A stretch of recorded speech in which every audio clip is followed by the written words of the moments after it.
আসসালামু আলাইকুম এভরিওয়ান, সবাই কেমন আছেন? আজকে একটা নতুন অভিজ্ঞতা শেয়ার করি সবার সাথে। আজকে অফিস টাইমের পরে আমি আমার স্টুডেন্ট পড়াতে গেছি। পড়াতে যাওয়ার সাথে সাথে স্টুডেন্ট আমাকে একটা কোশ্চেন করছে, স্যার আপনার কাছে জীবন মানে কি? জীবনের সার্থকতা কিসে আসবে? অনেক ভেবেচিন্তে তখন আমি বললাম, প্রশ্নটা আসলে অনেক কঠিন, তবুও নিজের ভাষায় ছোট করে উত্তর দেই।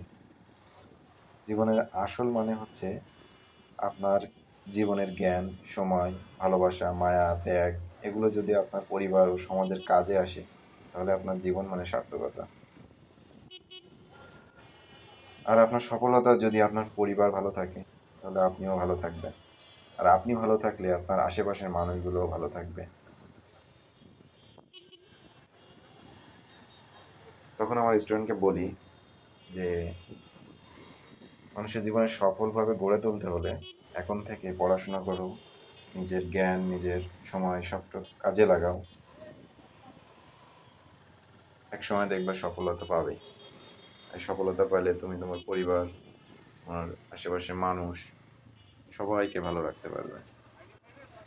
এর থেকে বড় সফলতা বা সার্থকতা মানুষের জীবনে আর কিছুই হতে পারে না।